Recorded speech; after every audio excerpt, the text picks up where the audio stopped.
कि पहाड़ों से एक आवाज़ आई थी। ये कहानी दादी ने सुनाई थी। एक परी रहती थी बादलों में, एक लड़का गिना जाता था पागलों में। कहता था बादलों से कोई आने वाला है, ज़मीन पर उतरकर मेरी सांसों में समाने वाला है। उसे बिना देखे इजहार करता हूँ, कहता था मैं उसे खुद से भी ज़्यादा प्यार करता हूँ। इतना सब सुनकर परी ने ज़मीन पर आने की ठानी। माँ ने रोका, बाबा ने समझाया, पर किसी की एक न मानी।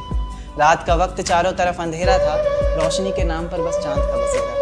अब चांद से याद आया कि चांद की रोशनी भी तो फीकी पड़ जाएगी जब वो उतरकर मेरी छत पर आएगी। तो कहानी ने नया मोड़ लिया। परी ने प्यार की खातिर ख्वाबों से रिश्ता तोड़ लिया। कहीं मैं सपना तो नहीं देख रहा, ये मेरे सामने कौन खड़ा है? कुछ बोलता क्यों नहीं, इस तरह चुप्पी साधे क्यों मौन खड़ा?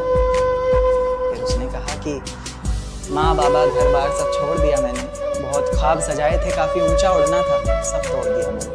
आज से मेरे किस्मत के ताले की चाबी तुम हो, बेचैन सी मेरी धड़कन की बेताबी तुम हो।